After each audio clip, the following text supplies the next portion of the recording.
Hai semuanya, kami dari kelompok 7 mata kuliah. Pengantar manajemen dengan Bu Ervina, dosen pengampu. Kami berkesempatan mewawancarai salah satu perusahaan stasiun TV berlokasi di Jakarta Timur. Silakan tonton. Ini bisa di-pause nggak?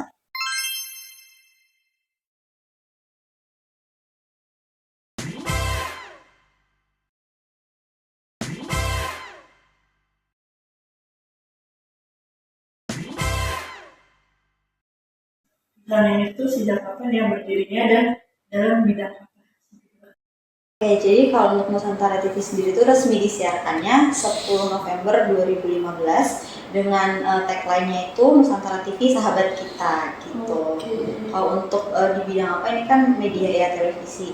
Jadi ada news itu tentang berita, terus habis itu portal, ada juga terus sekarang sih yang lagi berkembang itu di digitalnya gitu. Jadi Visi misi dari perusahaan ini itunya. Oke, jadi kalau untuk visinya sendiri itu Nusantara TV ingin menjadi media digital yang terbesar, kemudian maju ya, itu untuk membantu meningkatkan perekonomian gitu, ekonomi yang signifikan dan dibanggakan secara nasional maupun internasional gitu. Kalau untuk misinya sendiri itu mendapatkan laba perusahaan untuk kepuasan pelanggan dan kebanggaan untuk karyawan itu sendiri. Budaya perusahaan apa sih yang membuat kakak tetap bertahan bekerja di sini? Oke, kalau untuk budaya perusahaannya sendiri, yang buat aku pribadi senang ya untuk bisa stay di sini adalah kita semua sama-sama punya mimpi yang sama gitu sama perusahaan. Nah, dari mimpi yang sama itu kita jadi sama-sama bisa bekerja sama dan koordinasinya tuh bagus sih untuk di sini, antara misalnya nih aku dari HR, terus abis itu di sini kan ada tim digital, tim portal, tim sales gitu. Semuanya bagus gitu loh untuk kerjasamanya, koordinasinya. Nah, budaya komunikasi yang baik itulah yang memang bikin aku sendiri sih betah ya di sini. Bagaimana struktur organisasi yang terbentuk di perusahaan ini? Bagaimana bentuknya? Jadi kalau struktur di sini sih secara garis besar ya, karena kan di sini banyak bidangnya, banyak departemennya. Tapi kalau untuk tiap-tiap departemen itu di sini punya struktur yang menurutku pribadi sih sehat gitu. Jadi dari level staff, terus kemudian ke senior staff atau asmen, kemudian manajer sampai ke pimpinan tertingginya itu strukturnya jelas, dan setiap orang itu di sini punya kesempatan untuk bisa punya career path atau dia bisa untuk naik terus gitu sesuai dengan struktur yang ada di sini, karena memang strukturnya tidak lompat-lompat gitu, tapi memang terstruktur dan terorganisir dengan baik. Oke, demi berjalannya kegiatan kerjasama itu, bagaimana sih pola komunikasi yang diterapin di sini? Untuk Nusantara TV sendiri itu kebetulan ada di lantai 10 dan lantai 11 ya kalau di sini untuk kantornya. Jadi dengan gedung yang sama kemudian cuma beda satu lantai, itu kalau misalnya ada apa-apa sih kita bisa dengan mudah ya ketemu orangnya. Atau kalau misalnya memang orang yang mau kita temuin itu lagi ada di luar, misalnya kayak reporter gitu kan, kameramen, itu kan semua di luar ya tugasnya. Dan biasanya pimpinan-pimpinan itu juga ada kunjungan keluar. Nah, mereka itu standby di handphone sih, jadi akan dengan mudah kita untuk bisa menghubungi mereka. Jadi kalau misalnya nggak bisa ketemu langsung, komunikasi by WhatsApp atau by telepon biasa itu lancar sih di sini. Gimana sih perusahaan ini menetapkan tujuan dan target buat tim itu sendiri? Oke, kalau untuk target tim itu kan tadi udah jelas ya, maksudnya di visi misinya ingin dikenal juga secara nasional maupun internasional. Nah, jadi untuk target timnya ya kita sesuai dengan visi itu tadi. Yang mana kalau misalnya nih produksi yang di sini gitu, pasti mereka mengutamakan bagaimana supaya tayangan kita itu bisa dinikmati nih oleh orang-orang di kancah nasional dulu deh, kita bisa nasional, karena kan Nusantara TV juga terbilang baru ya.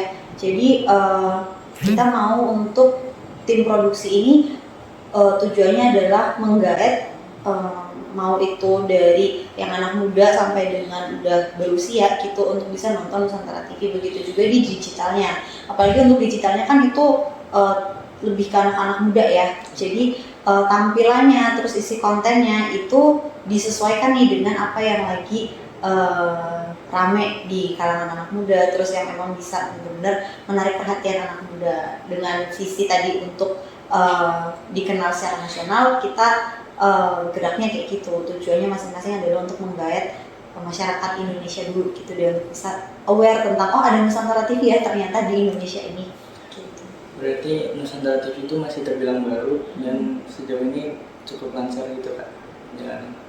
Iya, kalau sekarang sih bukan aku pribadi ya yang nilai, tapi dari beberapa orang yang memang ingin gabung juga di Nusantara, menurut penilaian mereka adalah Nusantara TV ini juga namanya sudah mulai dikenal di kalangan luar dan menurut mereka berpotensi juga untuk bisa lebih maju dan berkembang lagi gitu sih.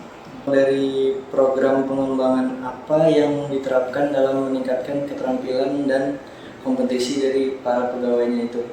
Kita bicara ada hard skill dan soft skill ya. Kalau untuk hard skillnya yang jelas Nusantara TV itu tidak pernah membatasi siapapun untuk bisa berkembang. Jadi kalau misalnya memang ada kesempatan untuk berkembang nih, artinya belajar di departemen lain gitu ya, misalnya dia tadinya dari presenter kemudian coba dia belajar jadi produser, bisa nggak? Itu sangat terbuka kesempatannya.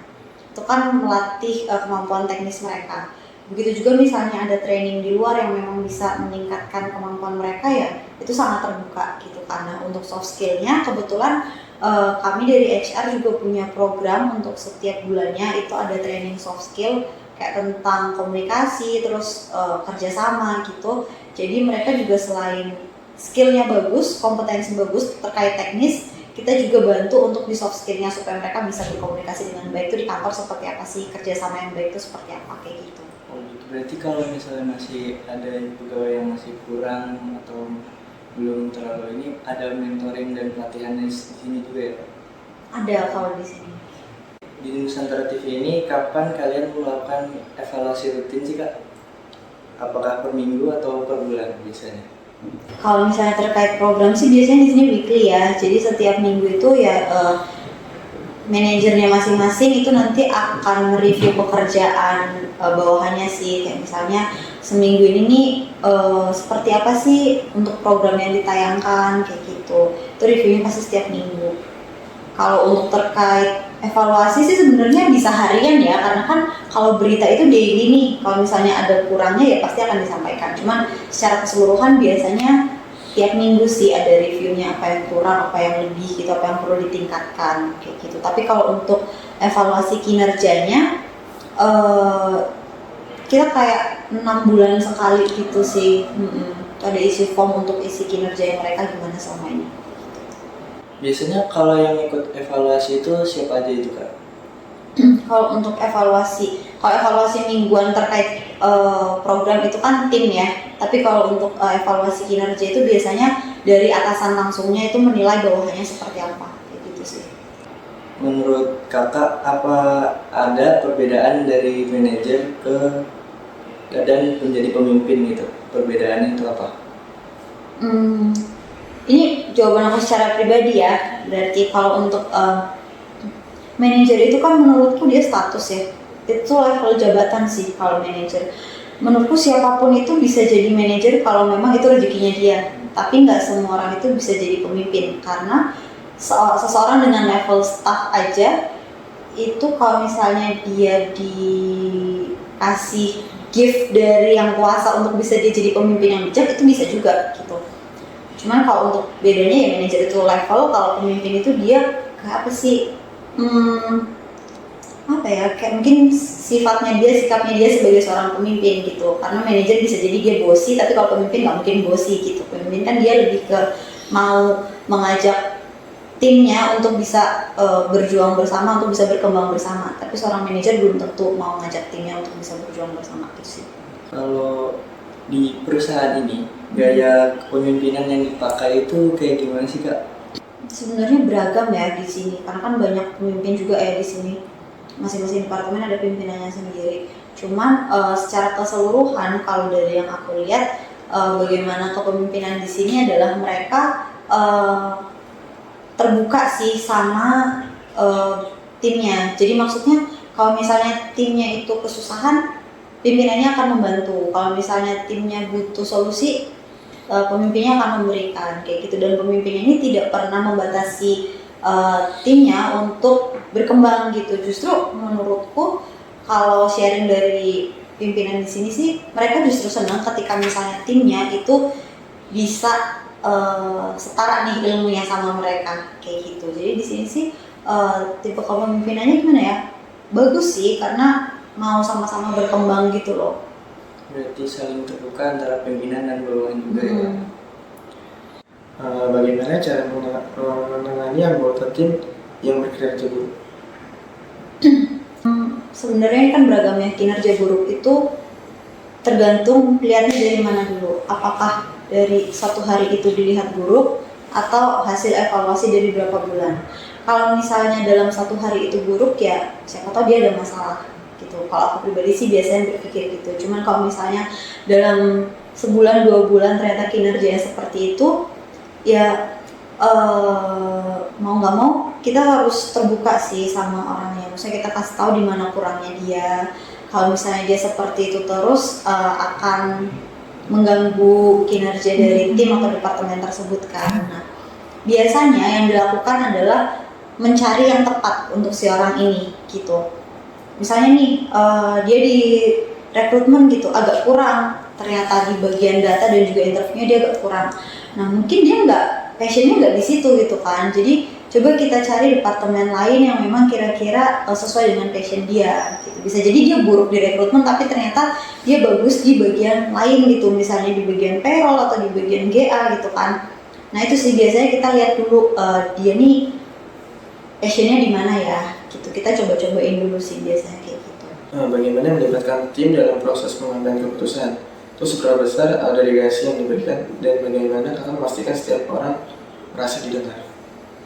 Oke, jadi kalau memastikan setiap orang merasa didengar dan bagaimana mengambil keputusan itu tuh lebih ke kayak misalnya ada suatu problem, itu kita pasti diskusi. Kayak misalnya timku tuh pasti, aku kan juga punya atasan ya, aku punya rekan tim juga, jadi lebih kayak ini ada masalah ini, gimana nih caranya menyelesaikan. Ya masing-masing orang berhak untuk bicara sesuai dengan cara mereka menyelesaikan masalah, tapi kan intinya nanti kita balik lagi ke atasan kita nih, karena dia nanti akan bertanggung jawabkan untuk semua pekerjaan kita. Jadi kita diskusi, semua orang menyampaikan pendapatnya, yang memutuskan adalah atasan kita gitu. Dari solusi-solusi kita mana sih yang kira-kira paling terbaik dan resikonya paling kecil. Apa pelajaran berharga yang kakak pelajari selama menjadi seorang HRD? Yang paling berharga sebenarnya banyak sih, cuman kalau aku kan suka ya untuk berurusan sama manusia gitu. Nah ternyata di HRD ini kita nggak cuman mengedepankan kemanusiaan, tapi juga harus memikirkan perusahaan gitu. Bagaimana kita HRD itu berdiri di dua kaki antara perusahaan dan karyawan gitu, sebagai manusia dan juga sebagai orang yang kerja kayak gitu loh. Jadi pelajaran berharganya adalah harus bisa seimbang nih antara kita ngebela si organisasi atau perusahaan sama kita harus ngebela si karyawannya kayak gitu. Terus apa pencapaian terbesar kakak sebagai seorang HRD di perusahaan Nusantara TV? Pencapaian terbesarnya apa ya? Karena kan aku sebenarnya juga masih baru ya, jadi aku juga bingung kalau misalnya bilang pencapaian terbesar. Tapi karena aku backgroundnya bukan TV, aku di TV itu baru, dan aku bisa untuk dekat ya, maksudnya dalam artian bisa diskusi, bisa sedikit-sedikit paham gitu tentang TV, tentang media. Menurutku itu pencapaian terbesar secara pribadi sih buat aku. Oke, telah berakhir rangkaian sesi pertanyaan dari kami. Terima kasih banyak Kak untuk menjawab semua pertanyaan dari kami, dan maaf banget untuk mengganggu waktunya. Oke, sama-sama. Semoga ya sukses terus ya. Terima kasih juga sudah memilih Nusantara TV sebagai tempat kalian untuk belajar dan menggali informasi. Oke, terima kasih.